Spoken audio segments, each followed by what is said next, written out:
Okay.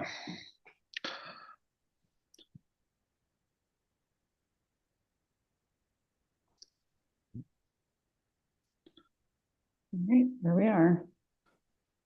Never released that episode, did you? Don't we do it, John? I'm going to do it. It's on YouTube. I'm going to do it after we get. Okay, fine. In case you All didn't realize I was. right. Oh, look at you, the hardworking proletariat now, aren't you? That's good. Well, you're back. You're back to working. So yeah. So this is interesting. So we're doing this on a what is today? Wednesday. Wednesday night, Mary. It's Wednesday Wednesday evening. night. Wednesday Da, evening da, on da, YouTube. da. Wednesday night football. Anyway, we'll see how we do this. So I think we could figure out a way to do the live thing on Saturday. I don't see why not. I don't know. I have like we have to see what their technology is, and I'm just not like we don't have the technology to do that. So No, we do. We just we'd gotta have go to. live. No, you need a camera to do that. Yeah, you must be a detective. I know that. Yep. I know that. Okay, fine. If we Okay, fine. can't just we've been invited to do an event. So Yeah, it's all good. We'll figure it out. We'll figure it out. hi Stop your Barbara. yelling. Oh, hey, Barbara, I guess we are on. You didn't tell me you were on again. You never Yep. do. All right. Yeah, so we go with this. Let's do this for a little while. It'd be fun. I haven't done one of these in a while. We've been Mhm. busy the last couple of weekends, Mary. We've been busy, but busy than a one-legged man in an ass-kicking contest. That's how busy we've been. Like Dan Sickles. Oh, hey, Estella. She said, what are you driving? But I think she meant drinking. So we're both actually drinking Appalachian Brewing Company tonight. Mary took a walk over to the ABC and Yep. got us some supplies from the quartermaster, Estella. So here we are. So Yeah, there's that anyway, whole, there's just thought, I don't know why I thought of that episode of Supernatural where Castiel was like, I drank the whole liquor store. must have hang around with you then. But anyway, yeah. So yeah, it's pretty cool. Yes, we didn't have done this last couple weekends because last weekend we were in Massachusetts, right? Yep. The previous weekend we were in Virginia at the reenactments. In the previous weekend we had friends here. So this is like the Mhm. longest time we've ever gone without a live. So glad we're doing it again. Glad we're Yeah. back, and we'll be planning on doing another one on Saturday if Mary can get her Well, stuff it's together not, here. it will be on our YouTube channel eventually, and it's going to be released as an episode. But Seminary Ridge Museum is doing their 24 hours at the Ridge this weekend, which is really awesome. They're also going to have the History Things podcast there too, which I know Matt Borders is part of that. And I think there might be a couple other podcasts involved as well. Don't forget Rusty Dix. Oh, Rusty Dix is there too. Right. Yes, there's literally a guy called Rusty Dix that is going to be there. Yeah, I've heard it. You Not ever heard of him before? no, He's a Savor dude. I I have don't know where not your heard of mind him. goes to the gutter, but he's a regular guy. So anyway, Saturday at 10 o'clock for anybody that is going to be in the area, anybody that's going to be at the 24 hours on the Ridge, we are going to be doing our first ever recording with an audience. And we're going to be having Cody Ish, who is he works for the Seminary Ridge Museum, really awesome guy. He's one of our friends, and we are going to talk about the first day of the Battle of Gettysburg with him. So that's pretty cool. That's another thing we've never done before, which is a recording with an audience. So that's Yeah, pretty cool. that'll be fun, and that'll be cool to participate in that 24 hours on the Ridge. There's a lot of Yeah. cool things.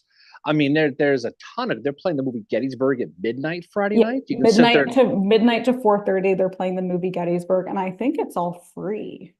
It's all Like, free though. yeah, Some things want donations. You should donate yeah. for certain things. Yes, They're please doing a donate. Please they're donate. doing a tour of Schmucker Hall's basement, which is Mhm. fantastic, which is old creepy stuff, and they want a Yeah. donation for that. But again, it's a great thing they do. Anybody who's been to the Seminary Museum, if you haven't been there, shame on you because it is really, really cool.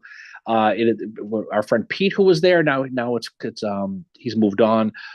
Cody's is running this event here, I believe, and so it's a Mhm. fantastic event, and it supports a good group, and so and plus you get to go and hang out and see some cool things and see us knuckleheads talk about July 1st, 1863, Yeah. which is going to be 100% Howard free experience, Mary, No, it's because not. that's how are you No, going to because get. I'm trying. How would talking about the 1st of July be 100% Howard free experience? It's not. He's involved in the 1st of July I know he is. I quite know he heavily. is, but Because I've actually been trying to think of some talking points for us so we have something to guide us a little bit. And I was actually gonna, well, you know. Well, talk July about. 1st, Yeah, well, 63 is we'll not the leave most it till we complicated get thing, but we'll have a lot of fun. We'll talk about the seminary. We'll talk about Perrin. We'll talk about Tilden. We'll talk about Cutler. We'll talk about all those people. Henry King Burgwin, Mary. We'll talk about the 26th North Carolina. We'll have a lot of things we'll talk about. So that'll be fun. So if you're in the area, come to that, and that'll be a good time. Yeah, that'll be fun. A good time. Yep. And Frank is going to be in Gettysburg next week, so that's pretty cool. So to see Frank. Oh. Frank also said that yesterday was the anniversary of the death of George McClellan, who died 139 years ago yesterday. Yeah. Yep, George McClellan. We were talking about him recently. I don't know what we were talking about him recently. We were talking about him with Chris Mikowski on the Oh, Reporter with Emerging Civil War. And that's he's obviously a fascinating guy. Mikowski too, but I mean specifically McClellan. But yeah, so his death day was yesterday. That's interesting. Yep. Frank's going to be here in town for Howard's birthday on the 8th through the 14th. There's a bunch of stuff going on here. Not just us, but I mean just a bunch of stuff going on here in Gettysburg the next month or so. We have the this weekend the seminary, and then down the road, Remembrance Day is going to be it's chock full of fun. The Masonic events on that Friday night again. The dinner, the Masonic dinner again, just like we did at Memorial Day. That'll be taking place again the Friday night. Yep. We have our event with Hessler and Lindblade and Jody on Gettysburg this Saturday. At Getty's Gear. Getty's Gear. So there's a ton of stuff going on. Yeah. Also on the Friday night of Remembrance Day, this takes place after the event at the Freemasons has wrapped up, but I think it's Second North Carolina String Band is giving their last concert here in Gettysburg. Is this gonna be like a Motley Crue last tour and they keep touring forever type thing? No, because one of the guys was like 81, like 1,000 years ago. So well, I'm pretty sure Nikki Sixx is 81. I was just like, Nikki Sixx is younger than my dad. I don't think he's 81, but no, but the reality is a lot of cool stuff going on. A lot of cool people in town. The weather has been beautiful here. I mean, we had a fantastic sunset tonight. Just watching from the house. But people are coming down to the restaurants. I was at a little Round Top today. I went over there around lunchtime, ducked out of work for a little while, and it was packed. Yeah. They had a Ranger tour going on. I was sitting there just below the Gouverneur K. Warren statue, and they were doing the tour of the Warren statue. There must have been 50 people on this tour. It was the same tour. It was the same tour guide, by the way. We did the Pitzer Wood thing. Okay. Holbrook, he was the guy doing it. Holbrook, that's cool. So it was cool. There was a lot of cool things that are going on here. And this is the best time to come because it's not hot. It's comfortable. It's cool nights, cool mornings, beautiful afternoons. Hasn't rained in a while, but we had 2 weeks of rain earlier. But that's, I guess, I'll make up for it. But this, if you're coming from Remembrance Day, this like there always is. There's a ton of stuff coming. Hopefully the weather holds for another month or so and it stays warm because it does get cold in November, especially at night. But there's a lot of stuff going on. If you're around the seminary this weekend, I can't stress enough coming down to it because it's literally, like I said, 24 hours. This stuff every hour. You go to the cupola, you go to the museum. You can see the movie Gettysburg. Where else are you going to sit at 3:00 in the morning watching the movie Gettysburg at the seminary? Like, oh, it's not clear, sir. Yes, sir. But you're going to sit there literally on the battlefield because it's the battlefield theoretically, watching Gettysburg. That's cool as hell. I mean, we'll probably be long asleep at that point. You'll probably still be at the mine, but I'll be sleeping, But there's a lot of cool stuff coming. So check that out. You can go onto the Seminary Museum site. You can check that out on Facebook, and they'll give you a whole thing, and it's all free. Although donations are suggested, but it's yes, definitely donate if you're able to, because those guys do a great service to the history of Gettysburg and the seminary and all that. And you just do it because you want to keep Cody off the streets because he's a badass that one. No, just laugh at that because anybody who knows Cody. Cody's a friend of ours. He's a good dude. Obviously, he's got a good job over there too.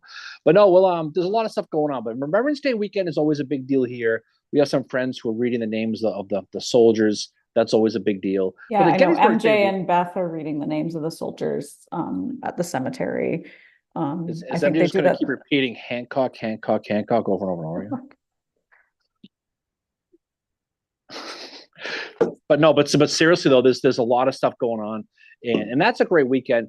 In Carrie over there at Gettysburg and his wife Janice, they're good friends of us as well as Battle of Gettysburg podcast, and so they've Getty's Gear. Getty's Gear, and so they're going to have They're gonna have the doors open to us. They're gonna have cigars, beer, wine. Mhm. Shenanigans will be afoot. Strange things afoot at the Circle K, Mary. We'll have a good time with that. And it's going to be a great time. Come by, hang out, have a couple laughs. You can come hang with us. Come hang out with Jim and Eric and Jody. You can hear all about Sickles. You can have a Yeah. live Sickles report. Dan Sickles report. You can watch Hessler crying his beer over the Yankees. It'll be great. It'll be awesome. It'll be a great time. It'll be fantastic.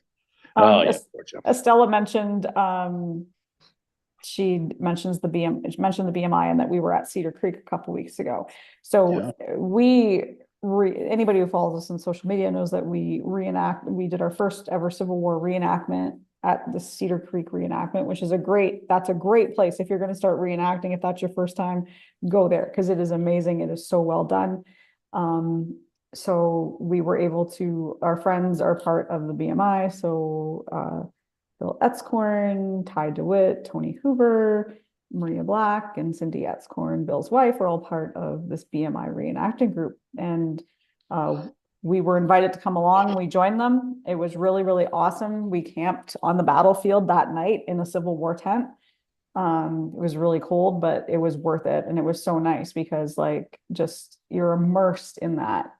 And it was a great experience. And it's definitely something I want to do again. No, it was fun. Cedar Creek, October 19th, 1864 is a big night, a big event because it's the final battle of the Shenandoah campaign with Jubal Early and, of course, Phil Sheridan. And the fact that they actually do this on the actual battlefield it is fascinating. There's only a handful of places that actually let you do it.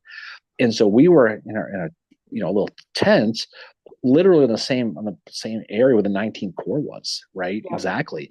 And it was great because there was probably, God, there must have been 3,000 reenactors, Confederate and Union. They have their camp on the other side, on the western side, not far from Bell Plantation, and we were Bell Grove. We were on the right hand side, but it was neat because the Saturday night we went to a Civil War dance. We didn't stay long because big dancing guy, Mary. But we walked over there, and it was great because we walked to the camp, and where the dance thing was right next to the Confederate encampment. And we were walking, you see the comet in the sky, and you could see, it was funny because you live in this moment, this 19th century war moment, because reenactment battles are going on all day. Now we're walking towards this thing. We're heading towards a Confederate camp. Yeah. All of a sudden, you see the glow of the Confederate campfires of their camp, and your heart starts to race a little bit, even though it's not a real deal. You're in that mindset, and you can see it, and you get that anxiety like we're approaching this enemy camp. And then of course you get there and everyone's cool. But it was a lot of fun, and it really, really was. We got to appreciate and thank those guys for that. And we'll do it, obviously, do that again. But it was if you haven't been on one of those type of things, I would suggest it because it gives you a real flavor. Because it's not like nighttime comes and the radios come out and everyone stays in their clothes and they listen. You have campfires going, and people will play the old timey instruments, and you're literally living in that era for the whole weekend. But people have fun with it too. I mean, some people are taking pictures with their phones and all that, but at the end of the day, you got to experience what it was like. And we drove in on that Saturday morning really early, like 7 or 8 o'clock in the morning. And all I remember is seeing the campfire smoke above the battlefield from all the camps. Everybody's up cooking their bacon. And it was like, oh man, this is going to be so cool. And it was, and everyone, we got to go on the ridge right by the heater house. You could watch where the cannons are being fired and watching them run the ordnance back and forth and watch that high, basically the very precisional type of logistical type of loading a cannon. And they were doing it in real time. And sometimes you had 15, 16-year-old kids, the captains of the guns. Yeah. And you had the 10 people running the guns, the 6 on the guns. You had 2 on the limber, 2 on the caisson, running everything back and forth. And the cavalry going back and forth, and cavalry full speed horses crashing on each other. It was cool. It was very, very cool. It was very cool. So I was in a camp dress all weekend because I was just doing the female thing, but I am joining as a private. So I am going to reenact as infantry, which I am soldier, which I'm really looking forward to. You'll be like Rambo. Yeah. But I am so looking forward to that. I talked to, you about it that weekend, to Bill, Tony, Cindy, and I was just like, yeah, this is what I want to do. This is what I want. So I've started I bought a jacket there for like $45, which everybody was like, And that's the thing too, don't buy anything, is that like they have a full seller station and like Yeah. people sell stuff for peanuts. If you look at it for Civil War Well, stuff, I lucked out. Some of it was really expensive because I remember Tony saying to me, don't buy anything here. And then we found the jacket for $45 and everybody was like, yeah, you need to buy that jacket. yeah, I mean, if you're gonna buy leathers, you're gonna buy Yeah. boots, you're gonna buy a musket. That's not the place to buy it. But I mean, you bought a Union jacket for like $45. I mean, a blue jacket, fantastic. So yeah, but it's cool. It's good if you get a chance to do it, do it. Because again, it's one thing to study this stuff and get involved in the books and read these stories, and it's great to read about Elijah Hunt Rhodes, talk about being in camp and all the stuff they were seeing. But living it and experiencing it, if you haven't done it, is definitely highly suggested. Even if you just do it the one time, because it definitely gives you an appreciation. I mean, I woke up at 3 o'clock in the morning having to hit the latrine, Mary. Yeah. And it was and the grass is frozen. It's crunchy. I mean, it's Virginia in October, and it was 80 degrees at noontime and 30 degrees at midnight. It was incredible, and the weather was almost exactly the same as the battle. Exactly. And so it was very, very cool camping on the battlefield, and just a great experience. And completely, I went there thinking like, okay, when I reenact, if I do, we'll probably enjoy this. But we came away from it, like within an hour, I knew what I wanted to do. I knew I wanted to, be infantry soldier, whatever it's called. First of all, because I'm like, I'm going to be cold tonight, and the wool would keep me warm. But also, I've always wanted to do that, and this was my opportunity. And there was it was really awesome to see a lot of women there reenacting and actually out in the reenacting, firing the muskets. All of that. That was really, really awesome to see, that they're accepted into these reenacting groups. I was talking to a couple guys about it just before we got to the camp, and they were talking about how like, oh yeah, we know a lot of females who reenact. So again, that's really, really positive to hear, because there were females that disguised themselves and fought in the Civil War. So it was quite a bit. It was quite a bit. I noticed when we were up on the artillery ridge by the heater house. We were basically behind the line of rebel. There was 21 Union guns and 20 or so Confederate guns on their side, and a lot of the captains who were in the guns were girls, and I don't mean like women. I mean like 14, 15-year-old. Yeah, girls. There was that picture that her name's Marcy. She had posted it. There is a question here from Lee. He said, speaking of Cedar Creek, my ancestor was there detached to HQ. That's all I know. Any insight on where that was, or any other info that I might find? He's never they've never been there before. So detached. So you're talking 19th Corps HQ. I assume that's where he's talking about. So if you're looking at Cedar Creek, the Valley Road runs right through it that we drove in, and if you're looking at it from the sky, and the battlefield to the left-hand side, there's a cemetery that's just in the back, where a lot of the Union guys fell back to, where Sheridan arrived to. The headquarters of the 19th Corps is just back there. Sheridan's headquarters was still back in Winchester. He rode in. But if you look at the 19th headquarters, it would have been, where I assume that's where he's talking about, it would have been right by that cemetery. Yeah, just a detached to HQ. And that's all he knows. I mean, the 19th Corps is for the most part ran that battle. That's pretty much who it was. So for that's why there was so many 19th Corps, Mary. In case you figure that out. No kidding. But that's that. If you there's a small cemetery. If you're driving and you get off the highway, you take a right, and then you take the left at the first light, and you go down. That's the Valley Road. Headquarters would be right in the right-hand side where the cemetery is. So you pass that, you keep going, and then you start the battlefield begins to appear on your right-hand side. So that's where it would have been. Yeah. And Stella wants to know, did you just act as a soldier for the Cedar Creek event? You were with BMI, right? So we were part of the BMI. So we weren't like portraying anybody. We were just there. But what we did was for every reenactment battle, there was 3 on the first day and there was 1 on the second day. And we would go and talk to the Union commanders about what they saw. We had a guy, Ty, who does 1863 designs. If you've seen him online, he's a really great map maker. So he would draw up maps and he'd report what he would see. So they were trying to play that role. The BMI wasn't at Cedar Creek.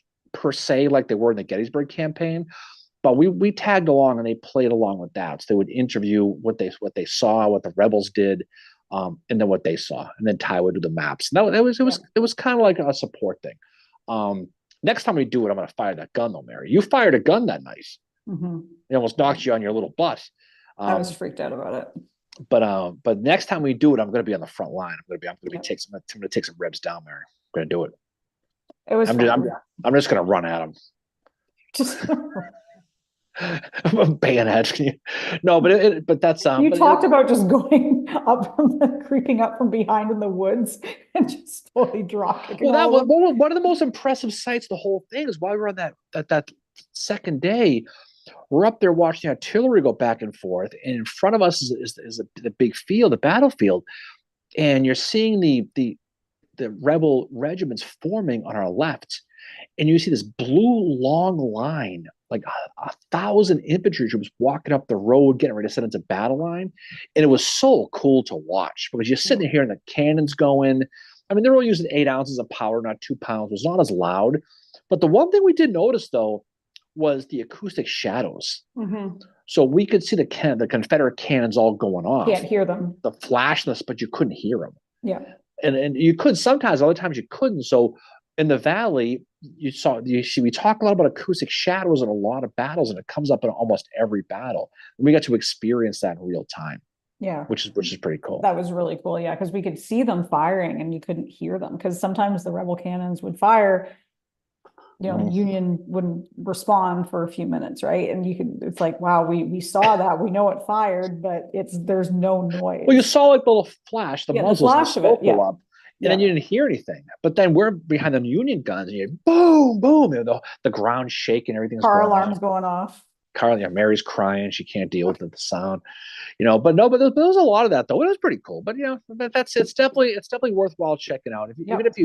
Even if you don't dress up and do it, go see it. But I wasn't just dressing up and doing it, because staying in the camps and sitting by the fire and getting up, and they played reveille early in the morning. Everyone got up, and it was cool. They had a Catholic mass on the Sunday morning where they had a preacher with a bunch of guy we were calling preacher Patch or something. Yeah, he had the patch on his eye. Yeah. Yeah.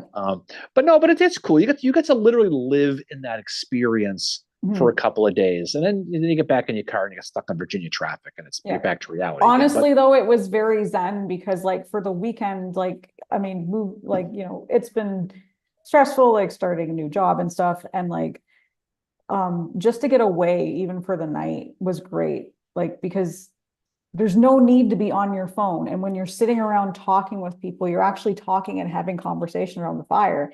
No one's on their phone, and it's not that it's not allowed. Like some groups are stricter about it than others, but you don't want to be, you don't need to be, because you're trying to take in this world that everyone around you is in 19th century. It's the Civil War.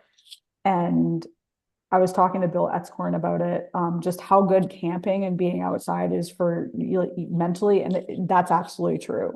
Like it was kind of like, for me, it was like kind of like hitting some kind of, I don't say reset button, but I was just like, wow, I want to do this again, even though, I woke up and I was freezing, but that didn't matter. Like you find ways to get, like, it was fine. And I loved, I wrapped myself in a blanket and walked, to the fire in the morning, had coffee. Scott asked, did you have to bring your own tent, cooking gear, et cetera? We were very lucky. The one thing about the reenacting community is they're very much there for the newbies like Darren and I. So we borrowed a tent from somebody.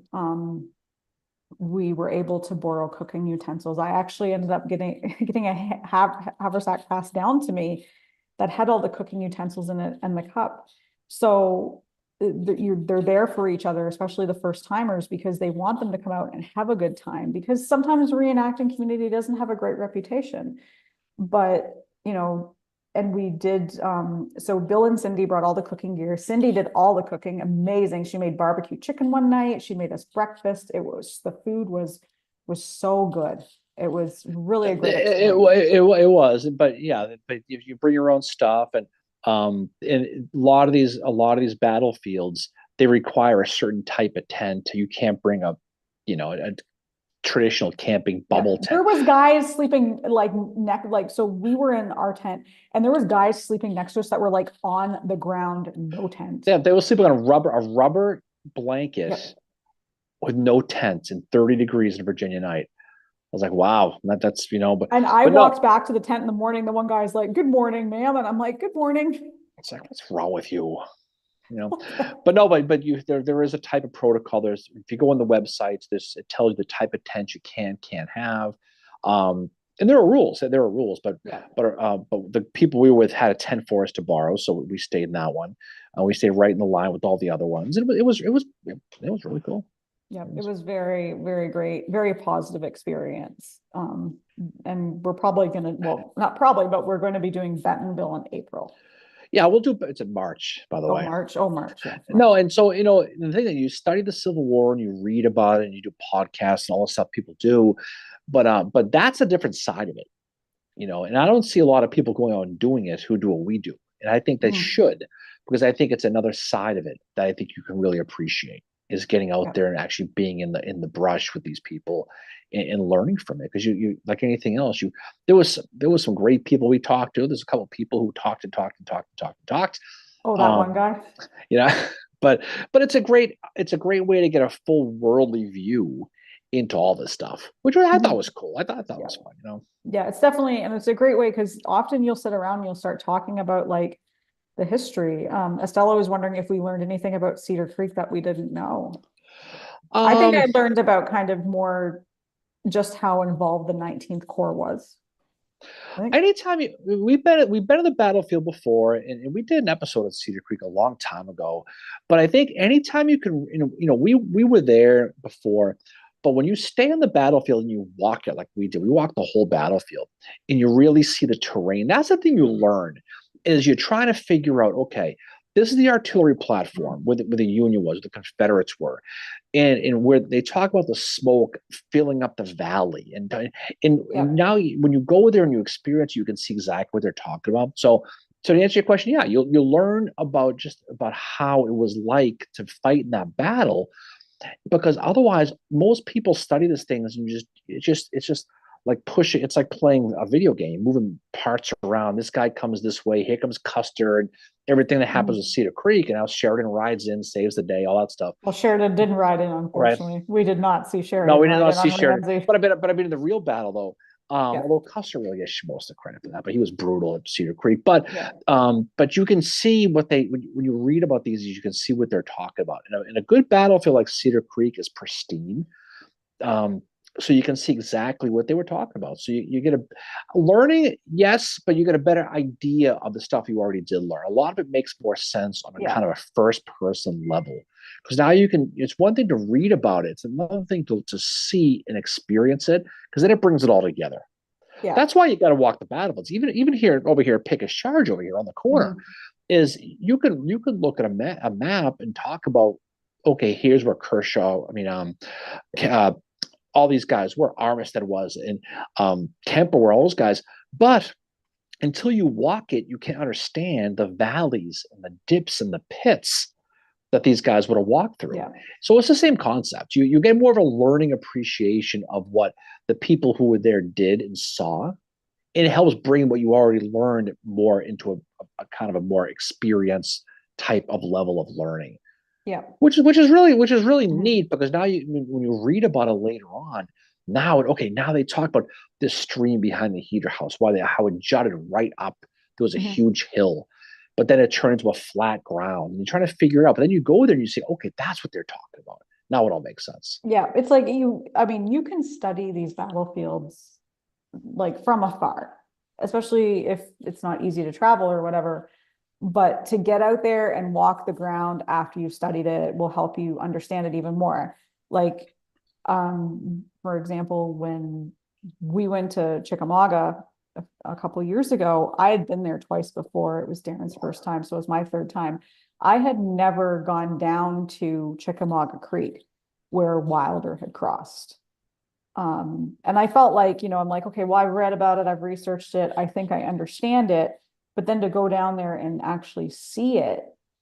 And now, yes, of course, it doesn't look like it did 161 years ago, but Mm. still, you're there and you're looking at this and you're seeing like, wow, these guys, like they fought so hard, he and Minty, and you see what they're up against with like, and knowing that they've got to defend, Wilder's defending one bridge, Minty's defending the other. And to be there and see that, and also in other parts of Chickamauga, because Chickamauga is one of those battlefields that for me, I never really truly understood it until I walked the ground and saw places where like Lytle was killed and all that. And to see where the breakthrough happened, it really it's one of those battlefields you had to be here. And same with Gettysburg with Pickett's Charge. And I think it's going to be the same when we eventually visit Franklin, which, I mean, shout out to Frank, who is going to be in Franklin for the 160th on November 30th. That is awesome. Cool. The one thing I think, as far as the learning goes, is, and we talked about this, we were there a few weeks ago, is when you're at this reenactment thing and they're going through the drills and they're going through the fight and all this stuff, and people are kind of, they're cosplaying this battle, right? Yeah.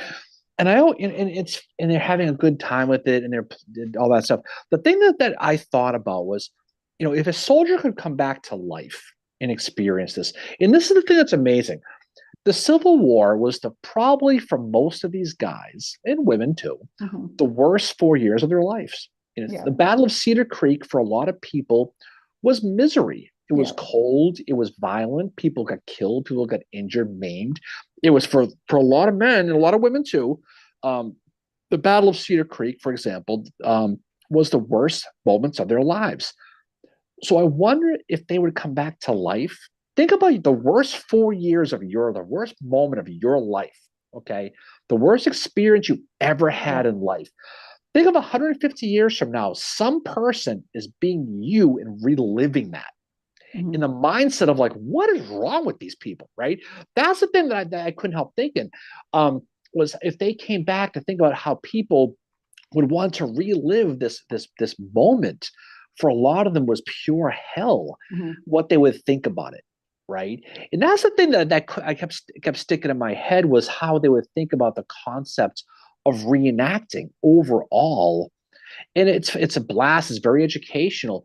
But for a lot of these guys, as bad as it was, if there's a Darren in 150 years from now reliving some miserable college experience I had, why? But again, that's why history is what it is. But that's the thing I couldn't help thinking of was what they would think if they came back, right? But again, it's people do it to keep them in their memories and keep their lives front of mind. But I can't help thinking, as we sit around Halloween, Mary, how the ghost of Cedar Creek will be like, "What are you doing? What? Go back and drink. Go back in your heat and electricity. What are you doing out here?" It probably would be very strange for them. But the one thing I remember, I was sitting around. I think you were around, but I said to Tony and Ty, I was like, one thing about this, we were sitting around just kind of hanging out in the afternoon, and I said, I'm like, this was what like probably 85% of life was like for those guys. You're sitting around in the camp waiting for a battle to happen. Estella asked, if soldier reunions were only held in Gettysburg? I think they were held all over the place, right? No, they were held different places. I mean, because you had reunions everywhere. Yeah. I know Sherman had them there is a picture of Sherman, I think, with some of the guys he went on the March to the Sea with. And Sherman would often go to those reunions and they would play Marching Through Georgia, and he would get annoyed and leave. Sherman hated that song. So soldier reunions, for the most part, I think she means on the battlefield, but they were held in places like Lusty. They were held in different places. Obviously here in 1938, the big one, and with this, where we are right at this very moment, was a site of where a lot of the camps were, where a lot of the veterans stayed. This was all fields at the time, even in 1938, where we are. But yeah, they would have come back and they would have experienced that as well. But I was looking at Winfield Scott Hancock. He showed up at the first Minnesota reunion, right, after ordering 83% of their men to casualties, and he showed up. The balls it took. They must have had candy. He showed up, and he said, and he got up there, and he must have had a Snickers bar. And he spoke to them, and he said, at the first Minnesota reunion, think about that for a second. He gets first, July 2nd, 1863. He's riding along the lines. Cadmus Wilcox, Alabamans are breaking through the Trossel barn, and that whole area is falling apart. Is this all the men you have? Go take the colors. And they have to go and they get slaughtered. And he shows up at the reunion and he says, yeah, I ordered a lot of your men to your death, but I would do it again if I had to, because that was my job. I had no choice. And they appreciated that. But that was McClellan showed up at a reunion in Antietam, of all places. Oh, God. And the National Cemetery he was at, and same deal. And so these guys did their thing. They lived the moments. They certainly did. Yeah. But I can only imagine what those were like. I know that famous picture over here at the West Wall over here at Gettysburg, where the soldiers are shaking hands, and it's a totally fabricated picture. The stories of the guys just hate each other, and they force them to take the picture. But it's still cool though. It still is, especially when you can still walk the grounds and see the stuff, you know. Yeah, well, it's cool seeing him. And I'll have to find the picture of Sherman. I think they were guys that he'd been on the March to the Sea with. But just to hear the stories of him, how they would play that song, and he would just be like, I don't want to hear this song anymore, and he would just get up and leave. I imagine he gets sick of the song. Oh God, you would get everywhere you went, all they did was play Marching Through Georgia. And also the thing with that is there's a song written about, this thing that Sherman didn't really consider that big of a deal. He was like, I'm moving my base of operations. The bigger deal was the Carolinas campaign that happened after. And he's like, March was not that big of a deal, but apparently now there's a song about it. So here we go. I mean, that's like a wrestler. You know what I mean? Is that Sherman's song? Oh my God. Here he comes, I remember someone asked me, we had this work meeting one time. This is back a few jobs ago, back when I lived in Canada. DQ. Anyway, so the question was, what would your wrestling theme song be? And I said, Marching Through Georgia. Like everybody was like, what? And the one guy that got it was the van driver, this guy named Larry. And I'm like, you got that? And he's like, I was on the march. I lit some of the fires or something. And like, we started joking around about it. And like, no one understood what we were talking about. No, that's the thing. Is that what's good about this whole community here is that you can talk about this stuff and you can make jokes about Hancock and the Snickers bars and all this stuff. And people will appreciate it and get it because it's an esoteric level of humor, but you have to know the history. In the real world, you can't. Like, I work meetings all the time. I'll do presentations at work and I'll say, but in a larger sense, all the time, and no one ever gets it. Yeah. No one does. So, but that's what's fun about this. It's a level of humor based on knowledge you can say. It's like a secret code you can say. But people all around here get this stuff. But in the real world, we're all crazy. We're all kooks, Oh yeah, we make like my computer at work, I was like, I can put a Civil War background on here, but I want it's like what saying to Mikowski the other day. I'm like, we're not normal, we're not. No. He's like, oh, I know. But I'm like, that's what makes it great though, is you get to talk to a lot of these people who understand it. Because as you know, Mary, when the Civil War gets in your blood, it ain't gonna let you go. It got you. And it brings you in and it holds you forever. Some people get it, some people don't. The people here get it. That's why they're on here. But a lot of people here who come visit these places do, and they totally understand the whole obsession about learning more about it. But the people who don't get it, don't get it. Some people like Lionel Richie, Mary. Some people don't. It's the same concept. Dancing on the Ceiling. Great song, though. I mean, I can only imagine how this is going to go when I start telling some of my family members back in Canada, like, that'll I'm reenacting now. They're going to be like, you're doing what? Excuse me? I'm like, well, you know what? I could be doing other stuff, but, I'm going to camp and live in the 1860s for a weekend. That's what I like to do. Well, that's the thing, though, is you get to get to experience this stuff, but you get it. And some people do, some people don't. I mean, there are people who get into all these other things that I don't care about, like comic book conventions and stuff, and nothing against them. But that's their passion. That's their thing. Oh, I mean, as a person that like was I was an outlier, and I went with friends of mine who were into it. And I did the whole My Little Pony cosplay thing, whatever. But it was still like, I was like, okay, some of these people are like hardcore into it. I am that way with the Civil War. So I get, what they So what does a like. hardcore person dressed up as My Little Pony do? What the Oh, hell? there's some people that are very hardcore about it. Trust me. I was very like I was my costume was cheap compared to what I saw. Wow. Okay. Well, Yeah. all right. Well, good luck with that. But that's a thing. But that's fine. But everybody gets into their own thing. But people who study this and they get it and they understand it, you want to learn more and more and more. And I get it. People are obsessed with Gettysburg and things like that. And people come Well, you here and they kind do all of these fall things. into your own thing. Like, like I always like I will sometimes like when the conversation is settled in the Eastern theater, I sometimes am like, oh God, this is not my foray. I know more about it than I once did, but like get me in the Western theater and talking about Chattanooga, Chickamauga, the March to the Sea, Sherman, all of that, then I'm comfortable, you know. Um, I'm much more comfortable in the Western theater still, which that's just where I've always gravitated to. Mhm.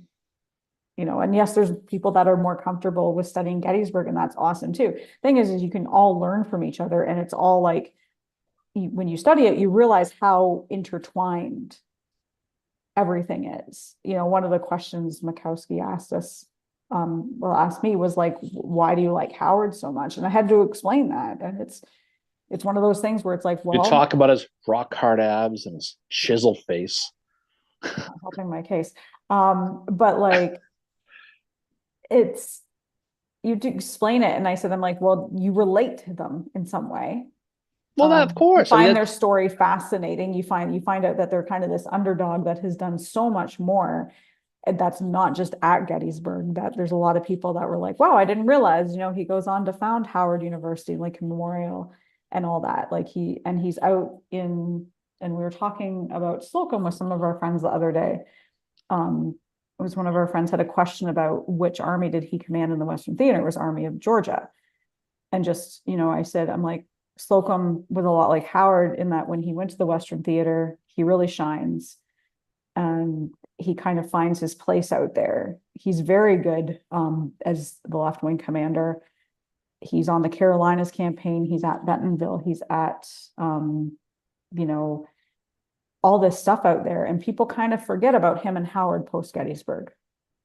And yet Slocum is when he arrives in the field at Gettysburg on it's very early morning, July 2nd, 1863, he is the highest ranking officer in the Army of the Potomac. mhm. So that means General Meade is a lower rank than him and is in command. Slocum didn't care. Yeah. No, Like he was check your like, ego at the door, whatever. He's like, whatever. He clearly did not want that mess. He was just No. happy. He's like, yeah, I'm a higher rank, but whatever. Oh no, absolutely no. There definitely is. People resonate towards whoever they resonate towards, and that's what's great about it because it gives you a reason to study, right? It gives you a reason to find some sort of kindred soul with certain people, and you resonated towards Howard, and I don't think I really resonated towards anybody when in that level. I mean, as far as like favorite generals, I never get into that because I'm of the belief that if you met any of these generals, you'd hate them because they're all Mhm. alpha dog E type people. You're not going to have a good time hanging with them. Um, but it's good because you can learn a lot. And there's a lot of these people, and people learn a certain aspect about them, and that's all they know about them. Whether it be Howard, McClellan, whether it be whoever, Jubal Early, pick one. But Yep. if you resonate with them and you really study them, you realize there's a lot more to it.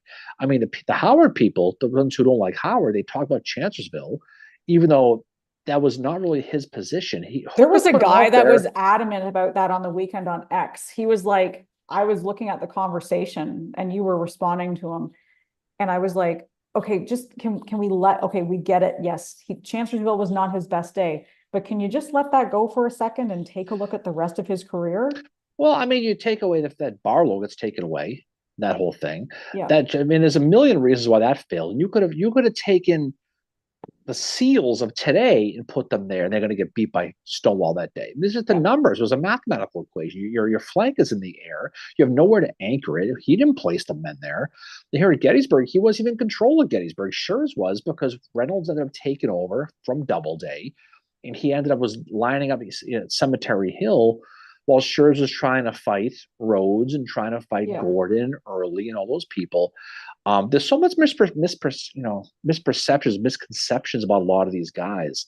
But again, the battle you're fighting is historical memory, where you're trying to teach an old dog new tricks. You spend some of these guys. I mean, some of these people in the Civil War field are older. I mean, they felt the way they've felt since they were, for 50 years. Yeah, because Not they had different they don't have the resources that are around today, but that doesn't mean they can't find them and discover them.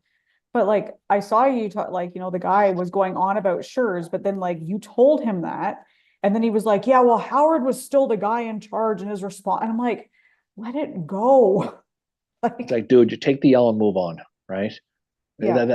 That's just He was that's just just adamant reality. that Howard deserved the blame for everything that was wrong with the Union Army on the first day of But you know what though? Gettysburg. Here's the thing. Sometimes I know this is kind of tough for people to understand. Sometimes the other team is better at that moment, right? Yes. So I mean, if you're in a situation where, speaking here at Gettysburg, you're 11th Corps, and where you are, you're lined up. You have George Doles, you're dealing with all those guys, and you're in a position where you can get around their flank, and you're Barlow, you're going to move up to blockers, know, and set up that salient. That's a great position. But I don't know if it's his fault that Gordon's coming up from his backside without him knowing it, because otherwise his situation is a lot stronger. So you know what happens? Is how about instead of attacking Barlow, how about giving Gordon credit? And Yeah. you never hear that. You never hear about, well, Gordon came up the road and got Because behind Barlow them and was in a attacked. bad position. All you hear is Barlow moved his men up in a bad position and they got routed. Go to Well, that's that not it's position and that's turn around and face where but Barlow was it's facing. It's a not good position. it's not a bad position when everything's in front of you. When you've got Doles in your front, okay, and you've got O'Neill on your right, and you've got Ramseur way in the distance in your front, and you've got Junius Daniels in the distance in your front, and they're in front of you, you're in a great position. But I mean, I don't know if Miss Cleo was available for him at that moment, but if he or she was, she's looking at her crystal ball. I'll tell you, man, there's troops coming behind you, man. Up the Right? Savannah. Unless he knows that, how the hell is he supposed to know? And that's a problem with it. And you could read Pula's book, which is fantastic, on the Crescent Moon, and he Yeah. tells it in more detail. But sometimes the other team's better at that moment. Give credit to Gordon riding with his hat in the air, riding in, coming through, because that's his moment at Gettysburg. Could It you is. imagine him? He's just coming in like this, like some kind of diva. Oh, he should have taken his shirt off. Fabio. He should have flexed as he came in. But that's what happens though. Sometimes the other team wins. Yeah, and that's what I sometimes like. Jackson got around Howard's right and Yeah. got without him knowing it. And if you've been at Chancellorsville and you know the area, and it's a tough place to go, you can start right where Lee's headquarters was. You go past Catherine Furnace, you go down that road, and you come around. You can, except for one little area, you can walk that whole distance and not be seen. Sometimes the house wins, and sometimes you got to look at that. And I think that plagues guys like Howard, right?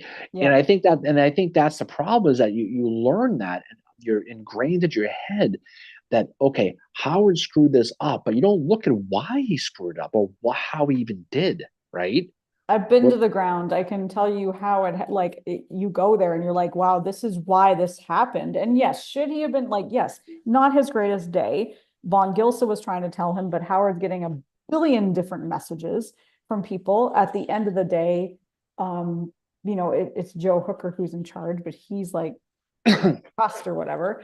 But like, it's not a good day, but it's also Stonewall Jackson having a very, very good day. Like that was I mean, that's the thing that was a too. great move by Lee. And the thing is I don't think Lee could have done that without Jackson.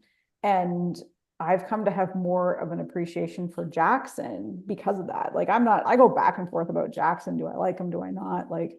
I mean, it's sometimes, admittedly, the blind squirrel finds a nut, right? It does from time to time. Sometimes the clock is right, but enough about Eli Manning. That's another story, right? but that's what happens sometimes is sometimes, your opposition has a good day at the moment. And, and it's easy to blame people for certain things.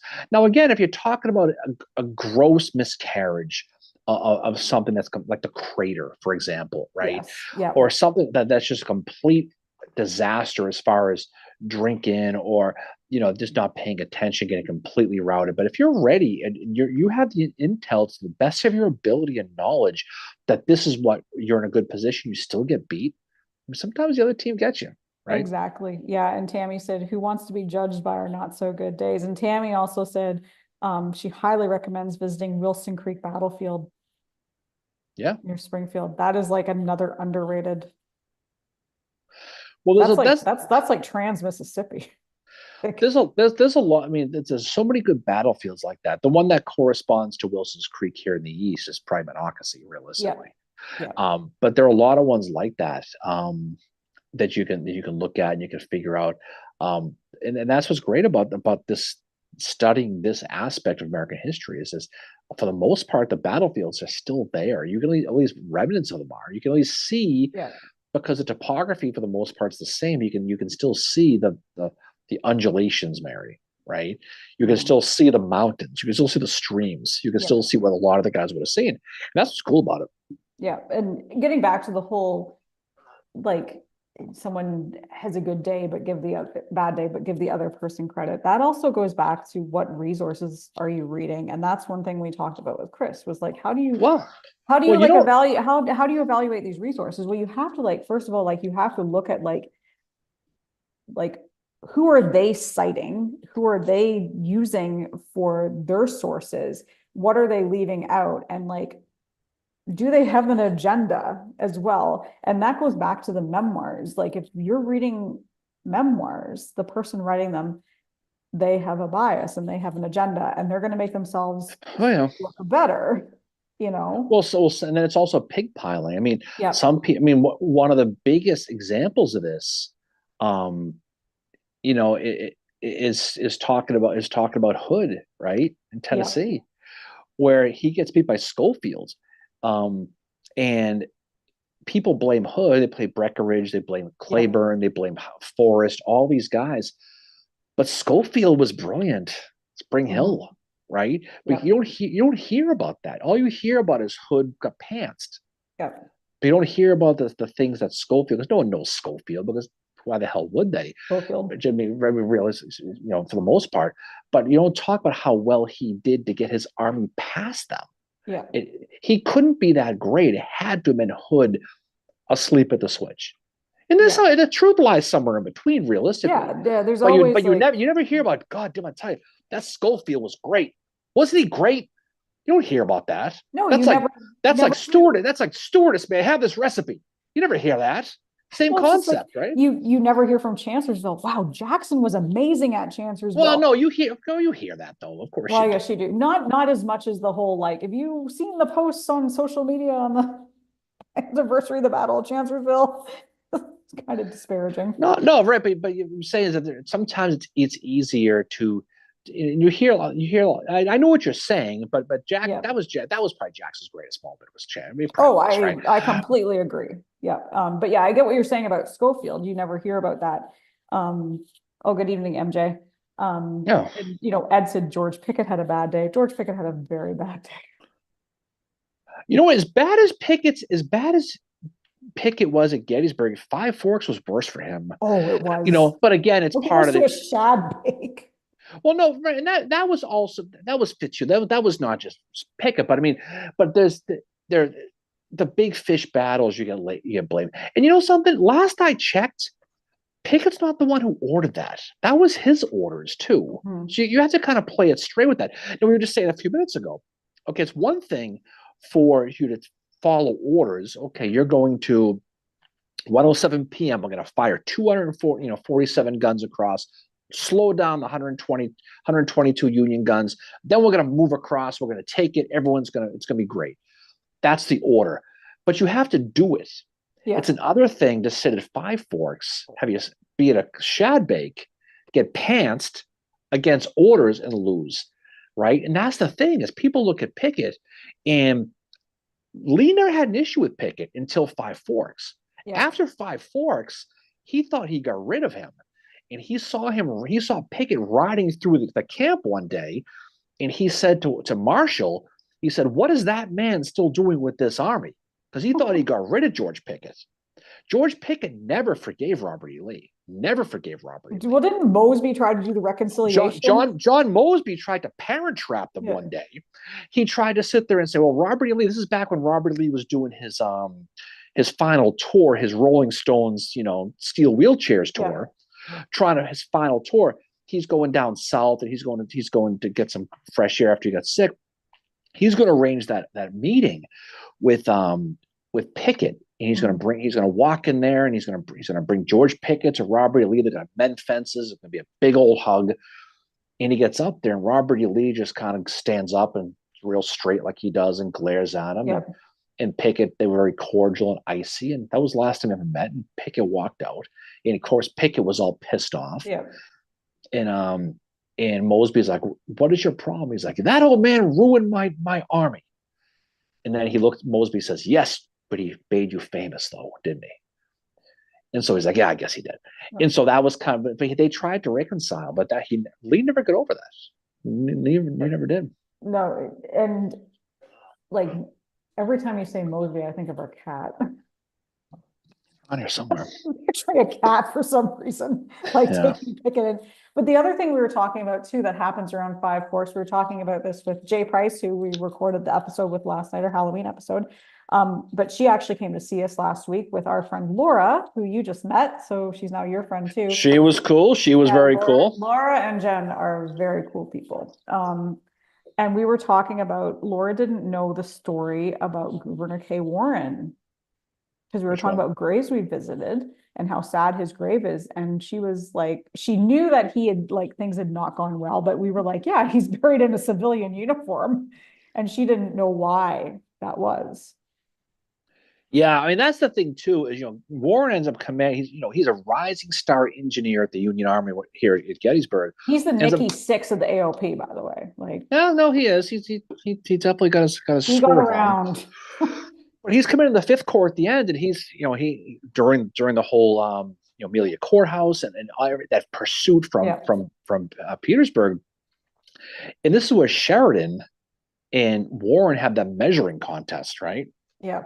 Right, and that's what happens. The two biggest egos in the Civil War, Warren and Sheridan. On the Union side, anyway, certainly. Yes, on the Union side, in one place all of a sudden. For quite a while, Sheridan's in the Western Theater and Warren's in the Eastern Theater. It's fine. But when you bring them into the same theater, in the same army, not that far from each other, literally they can see each other. It's not. I agree with Ed. Warren got totally screwed by Sheridan. Well, he did, because what happened was you started to see the light at the end of the tunnel with the war. Lee's on the run. Everything's falling apart for the Confederacy. And you're thinking, shit, you know what? If I play this right, don't forget too, is Grant loved Sheridan. Loved him some Sheridan. Sheridan's his little lapdog. It was. He did, right? And so when things were kind of winding down, when he wanted to be the man at the end, he sees Warren as a rival and immediately does what he can to get him fired from the army, which he does, which is unfortunate. Yeah. And he ends up dying and getting buried in Newport, Rhode Island, in a civilian uniform, and there's nothing. He wanted nothing to do with the army. He eventually was reinstated, but it was too little, too late, and he was kind of he died very bitter and angry. His grave is very, very sad. It's a joke. It'll be like when MLB puts Pete Rose in the Hall of Fame posthumously now. It'll be that feel to it. Okay, fine. You know what? Whatever. You should have done it earlier. But that's the deal. But that's kind of how it was with him. Is Sheridan he knew that U.S. Grant was his boy, but he did a lot of good things for Grant though. Oh, he did. I completely agree. But James just said he's Grant's chihuahua. Well, he was, but you know something? When he comes out east here, in this open wound of the Shenandoah Valley is still seeping here. Yeah, you've got Jubal Early running around, and you got McCausland running around, burning Chambersburg, and everything going on. And you need a guy to settle it in. He picked Sheridan, coming off of originally Franz Sigel, right? Then David Hunter, and now you have this guy who's immediately 3rd Winchester, boom, big victory. Yeah. Fisher Hill, boom, victory. Burn the valley. That's your job. John R. Meigs, notwithstanding, he was still burning the valley anyway, but that pissed him off for about a week or so to really do it. Finally, driving him out at Cedar Creek. So he was as much as Sheridan is looked upon in a lot of different ways. Whenever there was a situation, he seemed to redeem himself. Like we said before, Yeah. you go buy scratch tickets, you lose 7 or 8 straight times, but then you win $40 and you go, God, I'm going to keep playing. That's Sheridan. That's what Sheridan was. You have your shitty moments, then you have your Murfreesboro, crappy moments, right? Then the next thing you know, Cedar Creek pops up.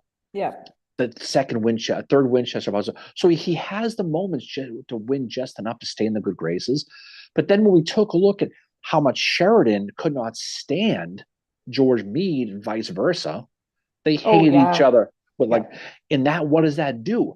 That allows him to basically send that cavalry, right, to go chase Jeb Stuart. Yeah, and he which gets ends knocked. up at Yellow Tavern because they couldn't stand it. They could not stand Meade and Sheridan hate each other so much they needed a timeout. And despite the fact that you have Lee's army in your front coming off in the Overland campaign, he's willing to take that whole cavalry, get the hell out of here for a while, go home, check your base, calm down, go chase Stuart, and leave yourself with no cavalry because they could not get along. So you want to look at Jeb Stuart getting killed, blame the fact that Meade and Sheridan didn't get along. That's how it was. I mean, mom and dad made them both go away from each other. The brothers couldn't get along for a while. This is coming off of Wilderness, heading into Spotsylvania, and that's what happens. It's all funny, personal. like it's all there's so much personal stuff that happens, especially you see it a lot in Army of Tennessee in the Western Theater and the Confederate Army of Tennessee. And that's because you have somebody like Braxton Bragg, but you also have Breckinridge. You also have William Hardy, William Hardy does not come across as a drama queen. He comes across as a party boy, but not exactly a drama queen. But I think he got a little butthurt when Bragg was given the command of the army, but Bragg's not well liked. So there's drama surrounding that. And Army of Tennessee is an interesting study because it is like broken from the beginning. Albert Sidney Johnston inherits that mess, and he's got this gigantic hundreds of miles long front that he's got to maintain. And the problem is the subordinates he have been put there because of who they know, not based on how well they can do the job. The people that could do the job well don't get into the positions that they need to be in. And the ones that can't do the job are like, yay, I'm a supervisor now, but I probably shouldn't be, kind of thing. And it's a lot, like there's a lot of drama there. But then you have the AOP and the Eastern Theater. There's a lot of drama as well. Well, I think there's drama everywhere. You need to get out of this mentality. I don't mean you, I mean people in general, that these people are just cut from concrete and set in the fields. These are all humans. Yes. I mean, a lot of these dudes hate each other from West Point or school or their towns. They felt that they should be in charge. Yep. This sergeant hated this captain. This battalion hated this regiment because they didn't have enough. You can look at all stories, examples of this.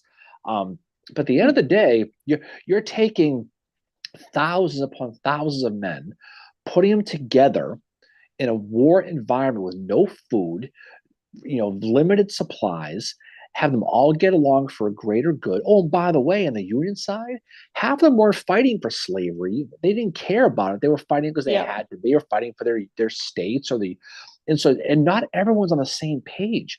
That's what makes Grant really brilliant at the end of the day with his army. It's what makes Meade brilliant. Even makes McClellan brilliant because he's able to pull those people together in that moment and get them on the same page and at least going in the right direction. And they can say the same with the Confederates, all of them.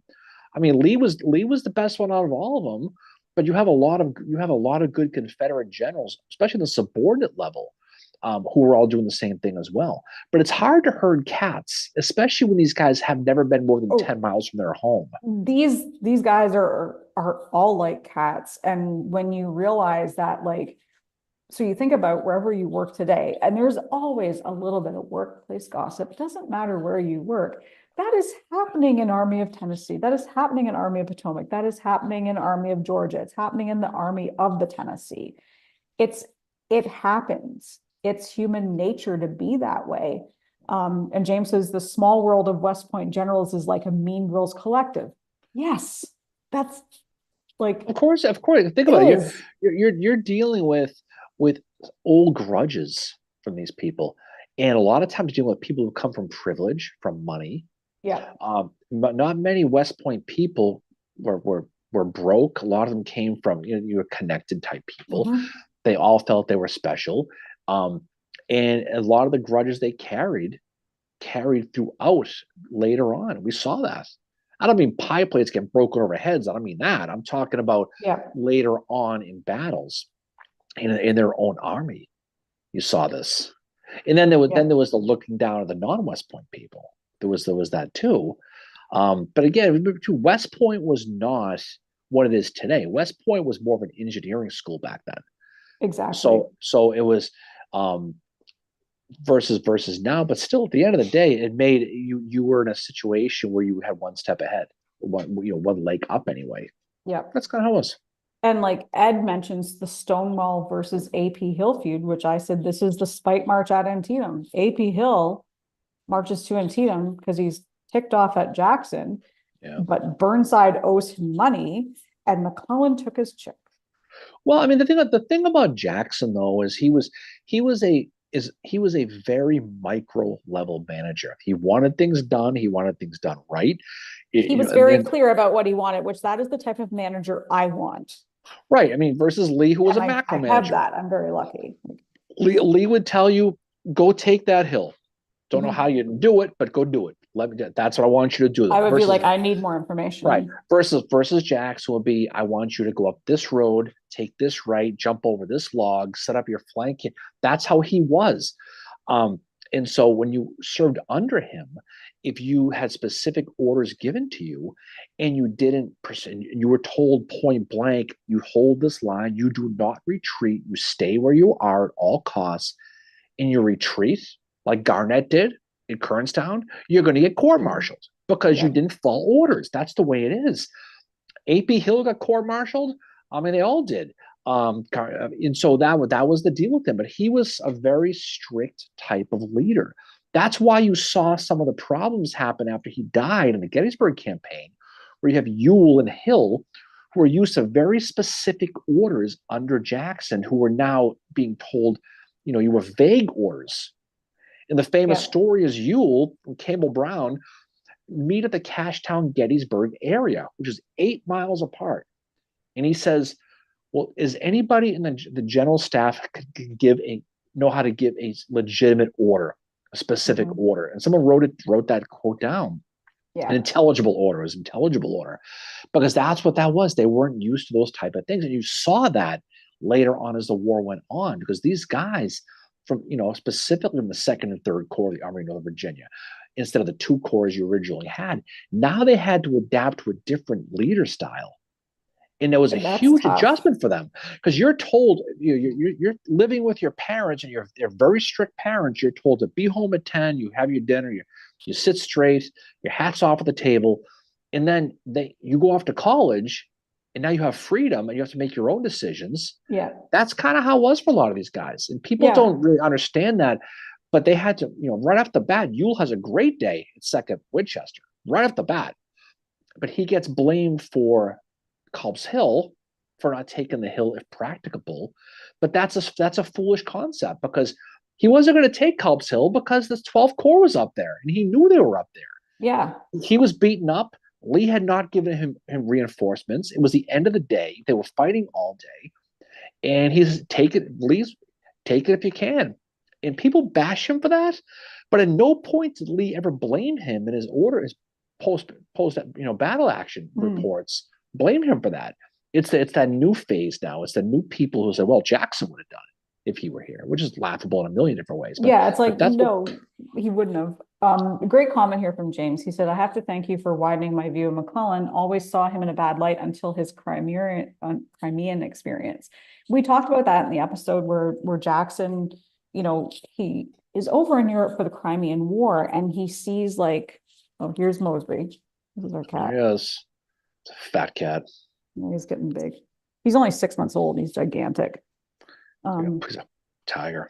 Yeah, but so McClellan is in Europe for the Crimean War, and he sees the brutalities of war. And it's evident in his letters to his wife and some of the other things he said that stuck with him during the Civil War. And that's one of the reasons why he didn't want to see his men killed. Like, that's why he was kind of hesitant at times, like, sometimes to go into battle and all that. That left a mark on him when he saw just how brutal war was. And he felt like he was, I don't know if he saw himself as the father figure of these guys or whatever, but it definitely had a impact on him. And you have to consider that when you're studying McClellan, like that experience that he had, just like, we were talking with a couple friends of ours today about Rosecrans, and that his experience at Stones River was seeing his best friend, also his aide-de-camp, Garash, get his head blown off in front of him. That has a huge impact on Rosecrans, to the point where he is not able, that's why he has a breakdown at Chickamauga, likely that contributed to it. So these things that they've experienced, they build, they remember them. And that's what you have to remember, as you said, like, these guys are humans. It's obviously they are, but a lot of times you study these things, it's easy to forget that, because you sort of expect perfection. Why in the world would this guy not hold this line? Why in the world would they? Because, put yourself in that situation. Well, I mentioned on our episode with Makowski, I said, imagine yourself having a bad day at work and you don't perform to, like, you're like, geez, I want to get all this done and I couldn't, because something else is going on in your life that has your attention. And I brought up the example of General Sherman at Missionary Ridge. Does not have a good day at all.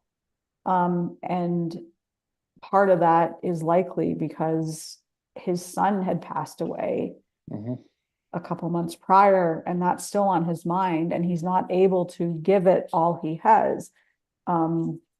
The other side of that, in the Confederates, he is against Patrick Cleburne, who is like, wow, there's boulders up here. Let's start rolling these down the hill towards him. But still, like, Sherman does not have a good day, and it's likely, But can you imagine you have a real bad day at work? Like, say today you had a real bad day at work, okay?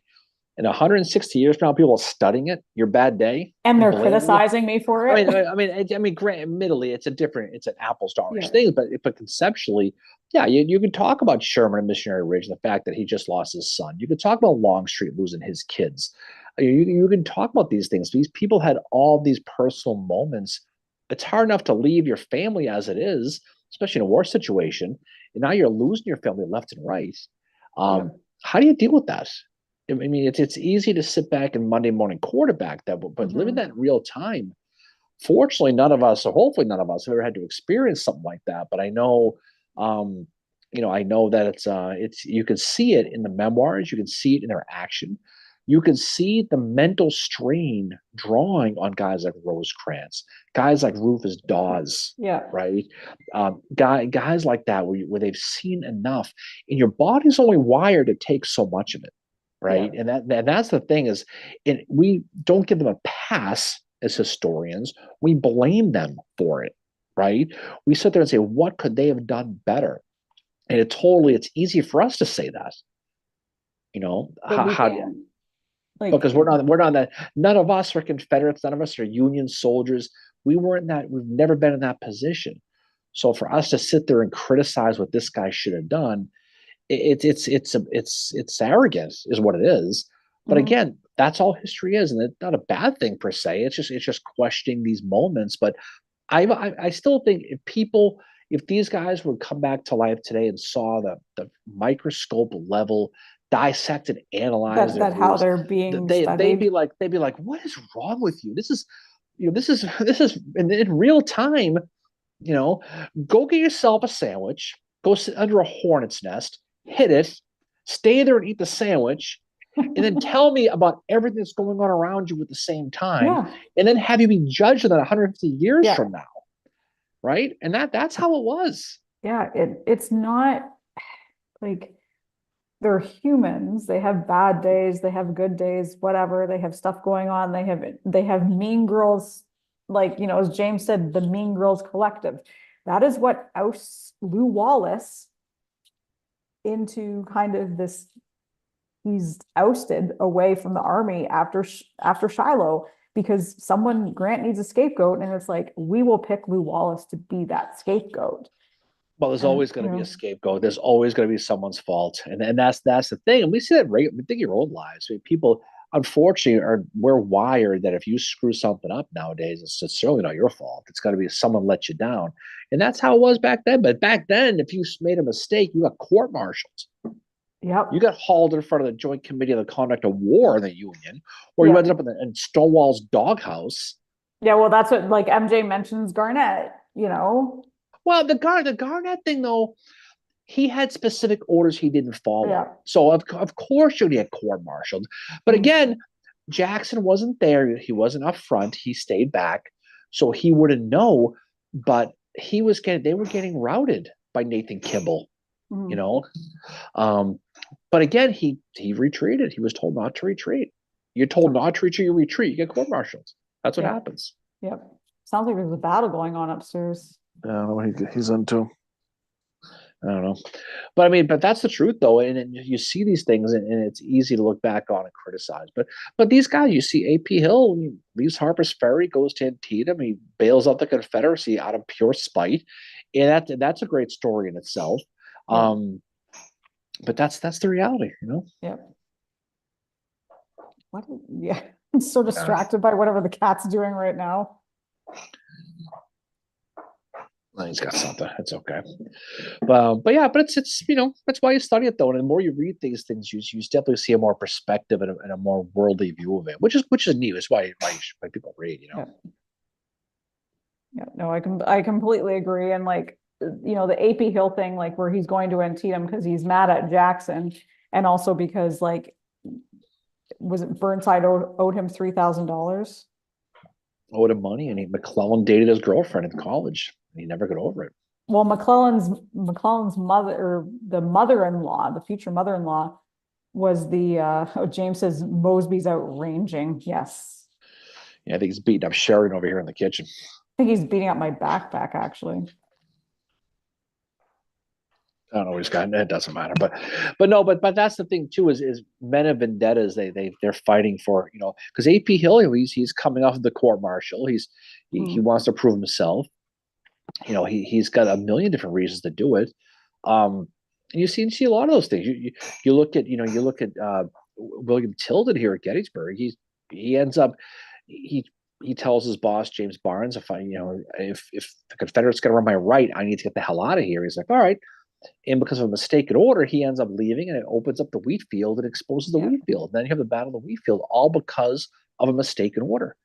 And that's what's great about this stuff, is it's you can line up your men, you can talk about game planning, and here's what you're going to do. But once the bullets start flying, everything's out the window, and whoever adapts to the situation better usually wins. Yeah, I completely agree with that. It's interesting to see, like, all these inner conflicts that are happening that somehow affect battle, like, they're affecting battles, like AP Hill at Antietam. They're affecting the outcome of the battles, and like what happens after. You have, like, Sheridan finally finding a way to scapegoat Warren. You have Grant at Shiloh, and it's not actually Grant that ousts Lew Wallace, it's his staff, specifically Rawlins, which, don't get me started on Rawlins. I cannot stand Rawlins at all. He is like, I don't know how to describe him. He's another Chihuahua of Grant's, I think is a good way to put it. But you have Lew Wallace kind of getting sidelined, and it's like, he's very talented. He's done nothing wrong at Shiloh when you look at the record. Like Sherman Sherman, I mean, does not have a great day at Shiloh either, but he doesn't have a bad day. But in our episode about Lou Wallace, I know we talked about like he really didn't deserve to be sidelined, but he has monocracy that comes back as his kind of, that's his redemption, that he's able to redeem himself. Well, the whole war is about redemption, and that's all it is. Because I mean, you have so many. I mean, Grant's all about redemption, Sherman about redemption. They all are. Even Lee was right after Chief Mountain in Western Virginia. He got pants by McClellan pretty good, and the aforementioned Nathan Kimball. Oh yeah. So he ends up and he gets one of George Washington's heirs killed, and that's where he comes back to Virginia, and he gets the nickname Granny Lee because he's got a white beard, white hair, and he spends his time redeeming himself, which really doesn't start till June 1st of 62 when he takes command, heading into the 7 days after the Peninsula Campaign. So same day Howard loses his arm. And Henry Wurz apparently. Yes, lost his, yes. We recorded our Halloween episode last night with our friend Jen, and that'll get dropped. I don't know when we're going to do that. Probably tomorrow, maybe. I don't know. No, right after this episode, I'm going to drop it. Okay. And so it was fun to talk about those things too. It's a lighter side a little bit. You get away from the battles and the death and all that stuff to talk about some Halloween fun stories. And so that's always fun doing that stuff. I can't believe it's Halloween already, by the way. This year it's going so fast. I know, it's crazy. But I mean, like the Halloween episodes we do with Jay Price, this is our 5th one. And whether you believe in ghosts or not, just please listen. It's a fun listen. It's just like we sit around and we tell ghost stories. And I mentioned this in our episode, but one of the things we did at the reenactment is we found ourselves sitting around the fire because as one does at a reenactment. And we started talking about our experiences we've had on the battlefields, our supernatural experiences. And we'd all had something happen to us. And whether we saw something or we felt something, it didn't matter. We'd all had experiences and there was no judgment. There was none of this ghosts aren't real kind of thing. It was like we were all on this common ground of this is a thing. And you don't necessarily have to see something. It's how you feel. Jen put it so perfectly last night when she said, it could be a place that you all of a sudden want to leave very quickly and you don't know why. And when you go away from it and you think about it later, you realize why, and thank you, Estella. Estella said she loved the Halloween episode. So thank you for that. We love recording that with Jay Price. It's like one of our favorite episodes to do every year. But it's fun because you still learn history. You still have to teach a different aspect of history, but it puts a little spin to it. And people this time of year, you love the Halloween-y type ghostly stories and stuff like that. And so this is our fifth time we've done this. It's our 5th time with her. It's fun to talk about it. We'll drop that. It's on the YouTube now, but it's on the video version is on YouTube, but I'm going to drop the audio version tonight, which is kind of like the unedited version, the raw footage. Yeah, the YouTube is the because that's just literally live. It was posted right out, but no, it's fun. Listen, hopefully people head off into Halloween. They can appreciate this, appreciate those stories. But they're a great opportunity to learn. And I know people here in Gettysburg don't like the ghost tours. They think it's whatever. But you know what, though? If you've taken any of them, and we've taken a couple of them here and there, it's just for our friends in town, we want to go check them out. They do teach history. They do. But they just kind of add a twist to it, which is they walk around with the lanterns, they tell the stories, but you still learn history. So you don't just poo them. Don't dismiss them. Like I got one of the things I talked about was the Stonehouse at Manassas. And it was Mark Nesbitt who had written a blog post about that. So that's how I discovered that ghost story. And he weaves the history into it so well because he's a former park ranger. He knows what he's talking about with this. But he's also, he's into the supernatural. And there's nothing wrong with that. Like I'm into that aspect of it as well. But everyone likes to think there's something beyond. There's no shame in talking about it. It's not being blasphemous to history. No one's saying that Robert E. Lee is riding on the street with the ghost of Marilyn Monroe or anything, which would be kind of cool. Think about it. One of that would be the ghost. It'd be weird. It'd be different. That's really odd. Like on Traveler. Whatever you want. So it's all about you. But there's a lot of Oh, different weird. things there's a lot of good things that you can talk about that. But sometimes it's a way people like that aspect of it. So you can talk about it. And Yeah. everyone's had little weird, creepy little feelings. I don't mean just Civil War. I mean just in general, or maybe you hear footsteps or you hear something, you hear a knock on the door. Um, you hear a guy from Fairfax scream like a girl when he hears a bird. There's all kinds of stories people hear. Oh, Um, John. but I God. mean that's the reality of it. Halloween's great because it brings it out. The Halloween parade was here in town the other night, and people enjoy that. And you It's go out. fun. It's fun. So Ed mentions he saw an apparition at the Bloody Lane. Frank said his most vivid experience was at the Carton Cemetery in Franklin, and he had a sense of comfort, like if friends were happy to see him. I saw a shadow figure out by the Rose Farm. I talk about in the Halloween episode. I I know what I saw. And it Whether doesn't have to people be. believe me or not, or think I'm And you crazy, talk, whatever. you're talking energy. I mean, just but Yeah. you to see, Casper the Friendly Ghost come flying at you or anything. But I dare anyone to go to Andersonville and walk that field and not feel the negative energy or not feel the overwhelming feeling of just sadness of a place like that. Yeah. And that's just the history of it, and that's really what it is. That's what the Halloween episode is telling the history, um, and with the emotions of it all. And that's around Halloween you get a fun with the ghost aspect of it all. But there are definitely places, Andersonville, the Wilderness, Muleshoe, that I've been to, where you go and you definitely feel a different feel. The temperature drops a little bit. It gets quiet. You don't hear birds anymore. It's Yeah. just a weird feeling, and who knows what the hell it is? Chancellorsville was like that. Right. That doesn't mean that Slimer is going to come flying down the hallway at No. you, but it just means that there's something different. There's an energy that's different that's a lot of these places have, and who knows what it is. But that's what's fun to talk about. MJ said she's had experiences on battlefields. Estella said she saw a shadow figure at Spangler Spring. Yeah. I mean, Is who that how, knows? like, and the shadow figure has appeared near the Rosewoods. I'm on some Gettysburg Ghost pages. It has appeared near there. But this one was like, for those who haven't listened to the episode, like we saw it and it looks like a statue at first. And Yeah. then we were like, you can see it's wearing a kepi. Looks like it's holding like a musket. And then all of a sudden it turned its head really slowly towards us. And I was like, what the, like, it's creepy. Yeah, and I mean that's who the heck knows? Who the heck knows? But I think yeah, who knows? Maybe they're still watching us from the great beyond. Yeah. Well, you think of all just the energy and stuff that is left here, but it's also a fun, lighthearted, like, I don't want to say lighthearted, but just, it's one of those things that, and so James said, was there a vibe at the Booth Courthouse? So the courthouse, I Oh, think.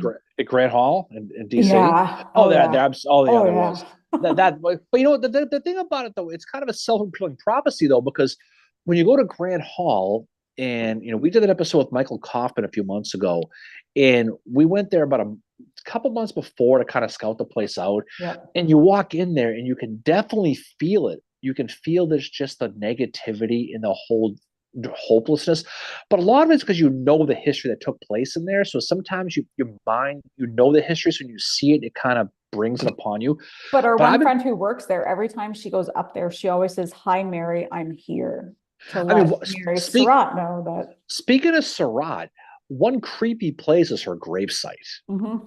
right over there in Washington. Same with Henry Wurz's. Henry, it's the same cemetery, but Mary Surratt's grave, you just go there and it has a negative feel to it. And I mean, that's just who knows what it is, but that place absolutely. But again, you go there and it's still pristine. They have everything set up exactly the way it was, and you can see where the conspirators sat. You can see where the judges sat, where the media sat, where the witness stand was, and everything that happened there. So sometimes your mind plays tricks on you. It automatically what happened, so it brings out that negative thing. But there are certain Yeah. places, like I walked into the Wilderness one time, just in the woods where a lot of the soldiers burned when they were shot and the fire started, Yeah. and you could just feel it. It's just a crappy, miserable, negative feeling. So there's definitely energy. There's no question it's energy. Who the hell knows if it's paranormal or not? But it's definitely energy. You Yeah. know. there is a certain energy that battlefields have, whether or not you can feel it, it doesn't matter. Um, and it's just like I've heard the phantom guns and the cannons, I think, and that's the one thing that's common among a lot of battlefields is hearing cannon that are not there when they're not having a reenactment, hearing guns, hearing soldiers, all of that. It's just this place you have to remember that a lot of bad things happened in a short period of time and it leaves energy behind and all that. And the one thing we talked about in our first Halloween episode was the fact that Chamberlain had a ghost experience at Gettysburg. He saw the ghost of George Washington, apparently. Yeah. Well, who the hell knows? That some stories like that, you definitely have to. Yeah. But still, because, that's an example of one that is no, out. but I know, but stories like that though, um, are the ones you makes you shake your head because it's like he's trying to bring George Washington, telling the troops that he's there for the troops. A lot of that stuff is just locker room stuff and trying to fire the men up. But I don't know. But who the hell knows? Maybe he did. Maybe he did. Frank said he heard what sounded like cannon and wilderness. I mean, yeah. I mean, never say never. I mean, you never know. But that's it's certainly something to think about. No question. We've had a friend who had an experience on Culp's Hill. That's right. And a guy who would not be the type who would just make up stories. Somebody who's a kind of somewhat of a professional in this world, who the last person in the world you would expect that from. But he told us the story and we're like, what the? Yeah. And so, hey, hopefully Halloween's fun for everybody. I mean, get out there and do your thing. I mean, it's definitely in some of these Civil War towns. Halloween here is a lot of fun because it's like Salem back home. It's just the whole town. It's just a Halloween town. Yeah. Not just because the tours and that type of thing, but it's just the history and the vibe to it. It's just an old town, Oh yeah, exactly. And Gettysburg this time of year, like October, November through Remembrance Day is like it's a lot of fun here in town. Like the town is definitely busy tonight. Like I wandered over to ABC to shockingly buy beers tonight for us to have. But there's a definite energy. And again, I know we're going to jump off here soon, but before, the 24 hours at the Ridge is happening this weekend. So if any of you are in town, Seminary Ridge Museum is having their 24 hours on the Ridge from Friday to Saturday. It's free. I know I brought the schedule. So it starts Friday at 5:00. And there's different things going on. Rusty Dix, there he is. He's doing a medical demonstration. Found him. He does exist. There you go. Friday night from 6:30 to 8, if you want to catch the History Things podcast with Matt Borders from Monocacy Battlefield. He's a park ranger there. And Pat McGuire with Cody Ish. They're going to be talking about Gettysburg in 1869 from 6:30 to 8:00 on the museum second floor. That's on Friday night. From 7 to 10, they're doing a candlelight illumination and Seminary Ridge Historic Walking Trail, and they're going to read patient names beginning at 8:15. So it's going to be very similar to what they're doing on Saturday night at the cemetery. And then 11:30 to midnight, or they're doing a midnight cupola tour, which you have to register for. Fair warning. 12 to 4:30 is the screening of the movie Gettysburg. They have a sunrise cupola tour at 7:15 to 7:45. They have a breakfast from 8 to 9. And then we are going to be talking with Cody from 10 to 11:30 in Valentine Hall Auditorium. We're going to be doing our first podcast recording with a live audience, and we're going to be talking about the first day of the Battle of Gettysburg. And maybe we can do a live on YouTube. We gotta see if the Canadian here can figure out the technology. I can't unless someone magically gives us a camera that we can do that with. Well, I think Cody might have one. We have to ask him. Well, I'll have to see because I'll have to see. They are also doing Cody and Caleb are going to be doing a presentation from 12:30 to 2 called The Seminary on the Silver Screen. Seminary Ridge in the movie Gettysburg in Valentine Hall Auditorium.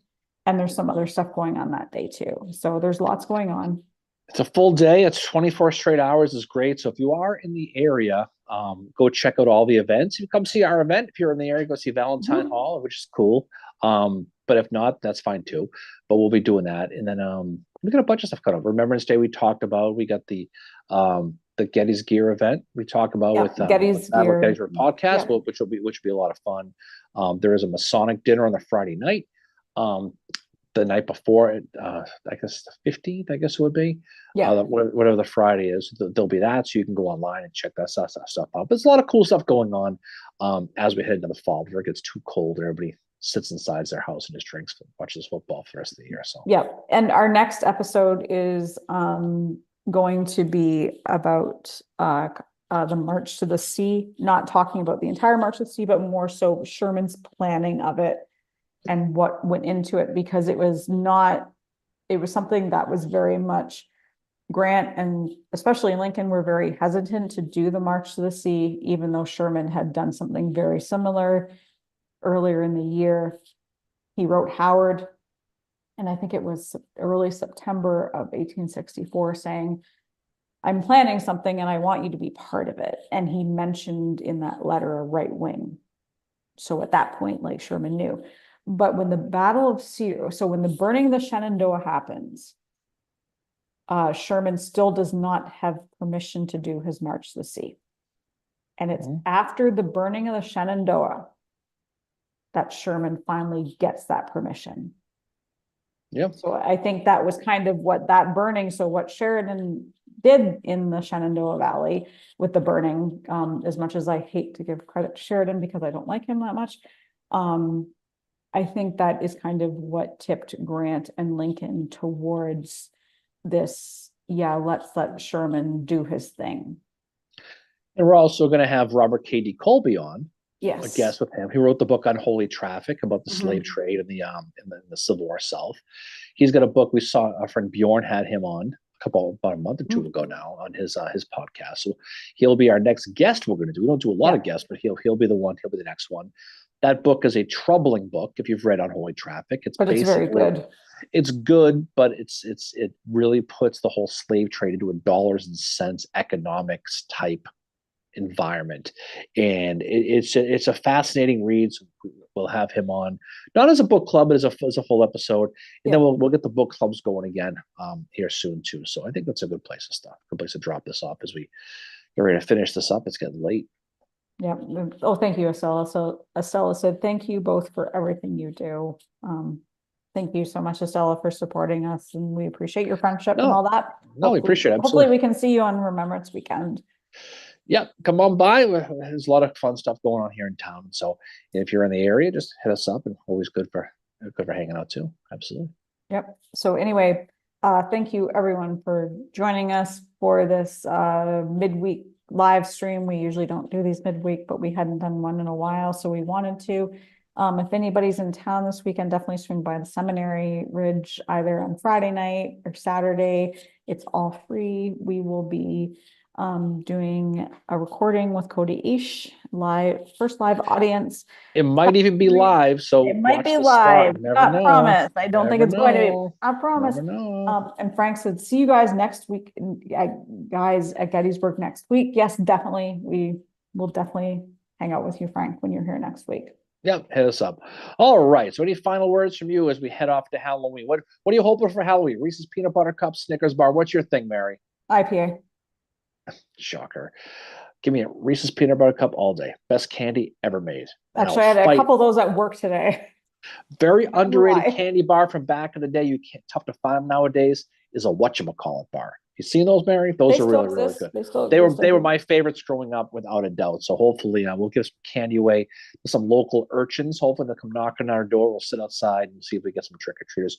Hopefully you do as well. Have your candy ready. Always buy extra, because if they don't come, you get extra candy. Everybody wins. That's the reality of it. No question about it. All right. So we're going to jump off. So everybody have a great, safe Halloween. Hope your trick-or-treaters treat you well. Hopefully you have a good time. Hopefully the weather is nice where you're at. It's going to be beautiful here. Hopefully it's going to be nice where you're at as well. Anyway, have a great night. We will talk to you all soon, and happy Halloween. See y'all later.